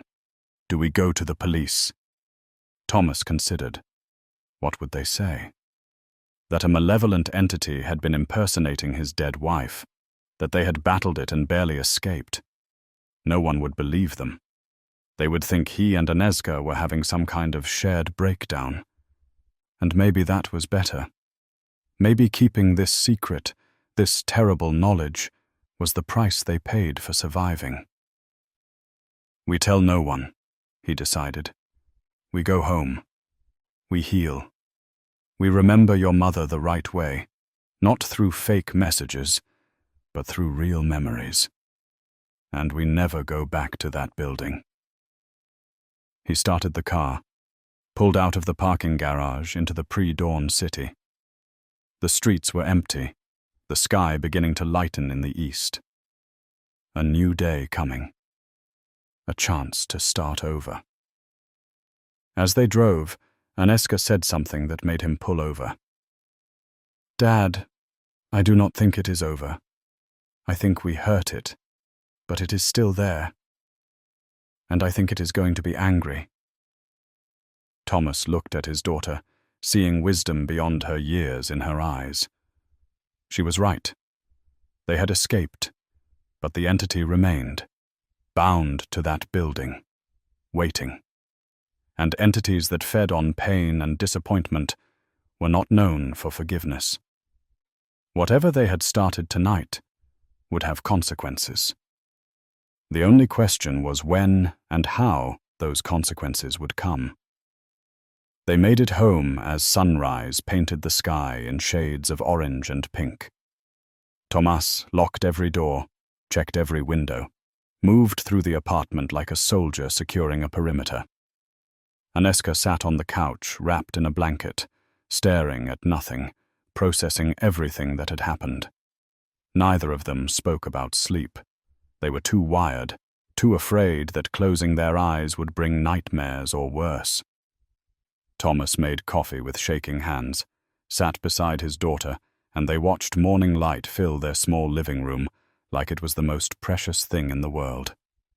Around 8, his phone rang. Mrs. Svoboda. His stomach dropped. He let it go to voicemail. Listened to her clipped voice explaining that the 3rd floor had experienced significant electrical damage and vandalism overnight. Security footage showed nothing. She was calling all maintenance staff to ask if they had seen or heard anything unusual. Please call back immediately. Thomas deleted the message. He would deal with work consequences later. Right now, his daughter's safety mattered more than any job. But the phone rang again an hour later, this time a number he did not recognize. He answered, cautiously. Hello. A woman's voice, elderly and warm. Is this Thomas Novak? My name is Helena Dvorak. I am a researcher of unusual phenomena. Someone from the utility company mentioned strange electrical activity at the Riverside building, and your name came up as the night custodian. I know this will sound odd, but I need to speak with you about what happened there. It is very important. Thomas felt cold dread settle in his chest. I do not know what you are talking about. Helena sighed. Mr. Novak, I have been studying entities like the one in that building for 40 years. I know the signs. The sudden temperature drops, the electrical interference, the way it mimics loved ones to gain trust. You and your daughter are in danger. Real danger. Please let me help you. Thomas looked at Aneska, who was watching him with wide eyes. How did this woman know about Aneska? How did she know any of this? Who told you about my daughter? He asked sharply. No one told me, Helena said gently. But entities like this always target families. They feed on familial bonds because that is where the strongest emotions live. Love, grief, guilt. I am guessing it pretended to be your wife. That is its usual method. May I come to your apartment? We should talk in person. What you are facing does not end just because you ran away. It will follow you now. It has tasted your pain, and it wants more. Every instinct told Thomas to hang up, to refuse, to pretend this was not happening. But Aneska reached out and touched his arm. Dad, maybe we should listen to her. Maybe she can help. He closed his eyes, made a decision he hoped was right. Okay. But just you. No one else. And if this is some kind of trick. Helena interrupted. It is not a trick. I will be there in 30 minutes. Do not leave your apartment until I arrive. Keep all the lights on. These things are weaker in brightness. And Mr. Novak, whatever you do not go back to that building. Not for any reason. She hung up before he could respond. The 30 minutes stretched like hours. Thomas paced while Aneska sat very still, both of them jumping at every small sound. When the doorbell finally rang, Thomas looked through the peephole to see a small elderly woman with white hair pulled back in a bun, wearing a long wool coat despite the mild weather. She smiled at the peephole, as if she knew he was watching. He opened the door, but kept the chain lock engaged. Helena Dvorak, she said, holding up an identification card from some university he did not recognize. May I come in? I promise I mean you no harm. Quite the opposite. He let her in, relocked the door behind her. Helena looked around the apartment with sharp, observant eyes, nodded, as if confirming something. She sat in the armchair, set a worn leather bag on the floor beside her. Thank you for trusting me. I know this is frightening. Let me start by telling you what you are dealing with. The entity in the Riverside building is what we call a grief feeder. It is not a ghost or a demon in the traditional sense. It is more like a parasite that exists between dimensions. It finds places where tragedy occurred, waits for someone vulnerable to come along, and then it feeds on their emotional pain. The building had a suicide years ago. A man jumped from the 12th floor. His despair soaked into the structure and created an opening for this thing to slip through. Aneska spoke up, her voice small. "It pretended to be our mom. It sang her songs." Helena nodded sympathetically. "I am so sorry. That must have been devastating. These entities are very good at mimicry. They can access your memories, your subconscious desires. They give you exactly what you want, until they have gained enough strength from your hope and grief. Then they reveal their true nature. The cruelty is the point. The betrayal feeds them even more than the initial grief did." Thomas felt sick. So everything was a lie. My wife never tried to contact us. Helena hesitated. "I did not say that. The boundary between life and death is thinner than most people believe. It is possible your wife's love created a beacon, a light in the darkness. And this entity noticed that light, followed it to you, and used it against you. What you felt was real. The entity's deception does not erase that." Thomas sat down heavily. "So what do we do? How do we stop it? You said it would follow us." Helena opened her bag, pulled out several items: a bundle of dried herbs, a small mirror, a leather journal filled with handwritten notes. "The entity is bound to the building for now, but your encounter created a connection, a thread between you and it. If we do nothing, it will use that thread to reach you here, in your home, in your dreams.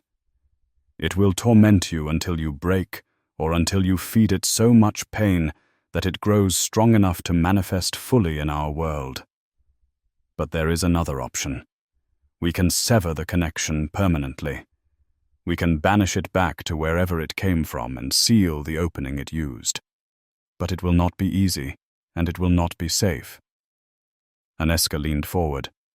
"How do we do it?" Helena looked at her with respect. "You are very brave. Most adults would not ask that question. The answer is, we have to go back to the building, back to the conference room. We have to confront it directly, on its own ground, and perform a ritual of severance. The entity will fight us. It will use every trick, every fear, every regret you have ever had. It will try to break you psychologically before we can complete the ritual. Many people have tried this and failed. The entity consumed them or drove them mad. But if we succeed, it will be trapped forever, unable to harm anyone else, unable to reach you or Aneska ever again." Thomas shook his head. "No, absolutely not. I am not taking my daughter back there." Helena nodded. "I understand, but consider this. If you do nothing, you will spend the rest of your lives looking over your shoulders, never knowing when it might appear, never feeling safe. And it will not just stop with you. Entities like this grow stronger over time. Eventually it will reach beyond the building, will find other vulnerable people to torment. Your wife, the real her, would she want that? Would she want others to suffer what you suffered?" The words hit home. Thomas looked at Aneska, who met his gaze steadily. "I think we have to do it, Dad. I think Mom would want us to be brave, to protect other people from this thing." She was 12 years old, and wiser than he would ever be. They spent the rest of the day preparing. Helena taught them the ritual, made them practice the words until they could recite them perfectly even under stress. The language was old, something between Latin and Czech, words that felt heavy on the tongue. She explained that the ritual required 3 people forming a triangle around the entity's strongest point of manifestation. Each person would hold a mirror angled to reflect the others, creating a closed loop of light that would trap the entity and force it back through the dimensional tear. Then Helena would seal the opening using symbols drawn in blessed salt. Simple in theory, terrifying in practice. The entity will do everything possible to break the triangle, Helena warned. It will show you things. Terrible things. Beautiful things. It will speak in voices of people you have lost. It will promise you anything to make you stop. You must not listen. You must not break the circle no matter what you see or hear. If even one person steps away, the ritual fails and the entity will be free to attack. Do you understand? Tomas and Aneska both nodded. They understood. Understanding did not make it less frightening. As evening approached, they gathered the supplies. 3 handheld mirrors with silver backing, a bag of salt that Helena had blessed with prayers in 6 different languages, white candles that had never been lit, Marie's songbook, which Helena said might help ground them in real memories, versus the entity's false ones. They loaded everything into Thomas's car. The drive back to Riverside Building felt like traveling to an execution. None of them spoke. What was there to say? They were either going to succeed and end this nightmare, or they were going to fail and face consequences none of them wanted to imagine. The parking garage was empty when they arrived just after 8. The building loomed above them, dark on the 3rd floor, where power had not been restored. Helena led the way, moving with surprising speed for a woman her age. She had done this before, Tomas realized. Many times. How many entities had she faced? How many had she defeated? How many had defeated her colleagues while she survived? They took the stairs to the 3rd floor, their footsteps echoing in the concrete stairwell. With each step, Tomas felt the temperature drop. The entity knew they were coming. It was waiting. The conference room door was closed. Scorch. Marks blackened the frame where Tomas had ripped out electrical wiring. Helena paused, placed her hand flat against the door, closed her eyes. "It is very strong," she said quietly. "Stronger than I expected. It has been feeding on your fear since you left. Growing, preparing." She looked at them both. "Last chance to turn back. I will not think less of you if you choose to leave. This is not your responsibility. You are victims here." Aneska squared her shoulders. "We are not victims. We are fighters. Let us finish this." Tomas had never been more proud of his daughter. Helena pushed open the door. The conference room was exactly as they had left it. Overturned furniture, broken glass, papers scattered everywhere. But the air felt alive, crackling with malevolent energy. The darkness was absolute despite their flashlights, as if the shadows were swallowing the light. They stepped inside, Helena directing them to positions that formed a triangle around the center of the room. Tomas stood near the door, Aneska by the windows, Helena near the destroyed control panel. Each of them held a mirror, angled carefully to catch the other's reflections. "Now we light the candles," Helena instructed. They each pulled out a white candle, lit it with matches. The small flames cast dancing shadows that seemed to move with purpose, with hunger. Helena began chanting the ritual words, her voice strong and clear. Tomas and Aneska joined in, their voices less certain, but growing stronger with each repetition. The temperature plummeted, frost raced across every surface, and then the entity manifested, not as sound this time, but as shadow, a darkness so complete it hurt to look at, taking vague human shape in the center of their triangle. It spoke, and its voice was 1,000 voices layered together, all the pain and disappointment and despair it had consumed over years of feeding. "You dare challenge me. You dare try to banish me from this place I have claimed. I will break you. I will feast on your suffering for eternity." The shadow lunged toward Aneska. She screamed but held her ground, kept her mirror steady. The entity hit an invisible barrier created by the reflected light and recoiled. Helena chanted louder. Tomas joined her, shouting the ancient words, refusing to let fear silence him. The entity changed tactics. The shadow shifted, reformed, became Marie. Not a voice through speakers, but a full visual manifestation. She stood in the center of the triangle, looking exactly as she had before the illness, healthy and beautiful and heartbreakingly real.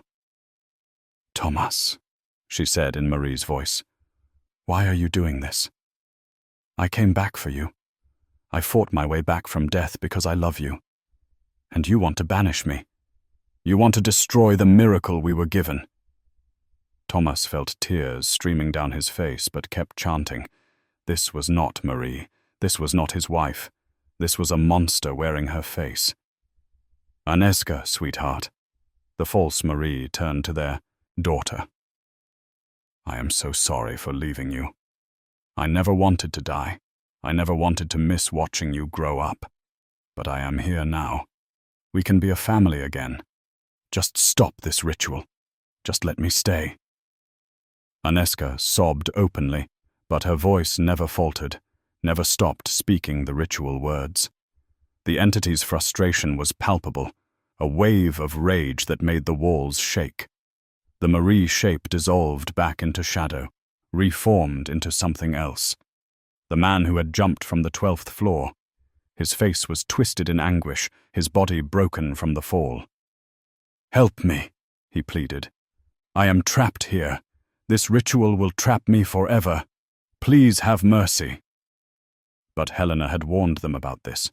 The entity would use any form, any plea, any trick to break their resolve. They chanted louder, their voices rising in unison, filling the room with sound that pushed back against the darkness. Helena began pouring salt in a circle around the shadow entity, speaking words of binding and sealing. The entity screamed, a sound that shattered what remained of the windows, glass exploding outward into the night. It lunged at Helena, trying to stop her before she completed the circle. But the mirrors held, the reflected light creating a cage it could not escape. Helena poured the last of the salt, completing the circle. The entity thrashed inside its prison, shadow tentacles whipping out, trying to find weakness. But the three of them held firm, mirrors steady, voices strong. Helena raised her hands and spoke the final words of banishment. The air ripped open above the salt circle, a tear in reality that showed something beyond, a void of absolute nothing. The entity screamed one last time, a sound of pure hatred, and then it was pulled upward into that void, sucked through the dimensional tear like water down a drain. The tear sealed behind it with a sound like thunder. Silence fell. The temperature returned to normal. The oppressive presence vanished. It was over. They had won. They stood in the destroyed conference room for several minutes, breathing hard, hardly believing it was truly over. The candles had gone out during the final moments of the banishment, but the oppressive darkness was gone. Normal darkness remained, the kind that came from a room with broken windows and no power. Thomas lowered his mirror with shaking hands. Aneska dropped hers and ran to him, buried her face in his chest. He held her tight, feeling her heart racing against his own. Helena carefully gathered the salt, sweeping it into a small bag. "The circle must be broken properly," she explained. "We do not want any residual energy lingering." They made their way out of the building slowly, exhausted in body and spirit. In the parking garage, Helena turned to face them both. "You were very brave tonight, both of you. Most people would have broken under that kind of psychological assault. Your love for each other, your trust in what was real versus what was false, that saved you." She reached into her bag and pulled out a small cloth pouch. "Carry this with you. It contains protective herbs and symbols, just in case. The entity is gone, but it never hurts to be cautious." Thomas took the pouch gratefully. "How can we ever thank you? You saved our lives." Helena smiled warmly. "You saved yourselves. I just provided the tools and knowledge. Now go home. rest, heal. And remember, your wife's real love is still with you, not in songs through speakers or supernatural manifestations, but in how you care for each other, in the values she taught you, in the memories you cherish. That is the immortality we all hope for, to live on in the hearts of those who loved us. She hugged them both, a brief but fierce embrace, then walked to her own car. They watched her drive away, this strange woman who had appeared exactly when needed, like something from a fairy tale. The drive home was quiet but peaceful, a different quality of silence than before, not heavy with unspoken grief, but light with relief and tentative hope. When they reached the apartment, Thomas made hot chocolate, even though it was late. They sat together on the couch, wrapped in blankets, sipping the sweet warmth. "Dad," Aneska said softly, "I am glad Mom did not really come back. I wish she could. I wish she was here for real. But what that thing did, pretending to be her, using her voice and her songs, that was worse than her just being gone. Does that make sense?" Thomas nodded. Perfect sense. That entity took something sacred and twisted it into a weapon. It violated her memory. But now we can remember her the right way. We can talk about her, look at her pictures, listen to her real recordings without fear that something is manipulating us. We can grieve honestly. Aneska set down her mug. "Can we put up some pictures tomorrow? I have been thinking we should have her photograph in the living room, so she is part of our home again." Thomas felt warmth spread through his chest. "I would love that. We can go through the albums together, pick out the best ones." They stayed up talking until nearly midnight, sharing stories about Marie that they had kept locked away for 3 years. Funny stories, sad stories, ordinary moments that had become precious in retrospect. The time she tried to bake a cake for Thomas's birthday and forgot to add sugar, served them the worst cake in history with a straight face. The time she got them lost on a road trip and insisted the GPS was wrong, even when they ended up at a dead end.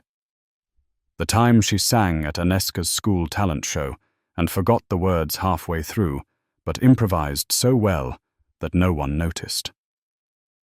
These memories did not hurt the way they used to. The sharp edges had softened into something bearable, even beautiful. When Aneska finally went to bed, she hugged Thomas goodnight like she used to when she was small.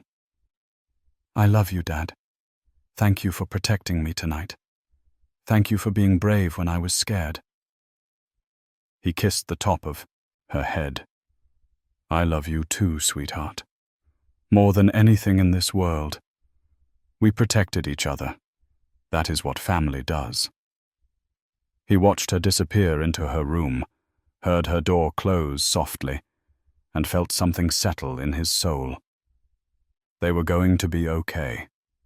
Not today, maybe not tomorrow, but eventually. The worst was behind them. Thomas sat alone in the quiet living room and pulled out his phone. He scrolled through the recordings of the entity's songs, Marie's voice singing words she wrote, twisted into something dark. He hesitated only a moment before deleting them all. Those were not real memories. Those were contaminated, poisoned. He did not need them. Instead, he went to an old backup drive, found the actual recordings Marie had made years ago in their apartment, her practicing songs before performances. The audio quality was poor, background noise of traffic and their old refrigerator humming. But it was real. It was her. He pressed play, and her voice filled the small room, singing about hope and love and the beauty of ordinary days. He listened to 3 songs before turning it off, not wanting to drain the magic by overusing it. Tomorrow, he would call his boss, probably lose his job at the Riverside building. That was okay. He would find something else, something better. Maybe even go back to IT work if anyone would hire him after 3 years away. The important thing was starting over, building a life that honored Marie's memory without being consumed by it. She would want them to be happy. She would want them to move forward. And now, finally, they could. Before bed, Thomas opened the drawer beside his bed and took out Marie's songbook one last time. He flipped through the pages, reading her handwriting, touching words she had touched. Then he stood, walked to Aneska's room, knocked softly. "Come in," she called. She was in bed, but still awake, reading by lamplight. "I thought you might want this," he said, holding out the songbook. "Your mother's songs. They should be yours now. You are old enough to understand them, to appreciate them. Maybe someday you will want to perform them. Carry on her legacy." Aneska took the book with reverence, ran her fingers over the worn leather cover. "Really? You are giving this to me?" Thomas nodded. "Really? She would want you to have it." He left her holding the book, examining each page with wonder. In his own room, Thomas lay down and for the first time in 3 years fell asleep quickly, without dread, without nightmares. He dreamed of Marie, but it was a good dream, a true dream. They were at the river where they used to walk, sun shining on the water, and she was smiling at him with all the love she had carried in life. "You did well," she said in the dream. "Take care of our girl. Live your life. Be happy. That is all I ever wanted." When he woke in the morning with sun streaming through his window, he felt her blessing like a warm hand on his shoulder.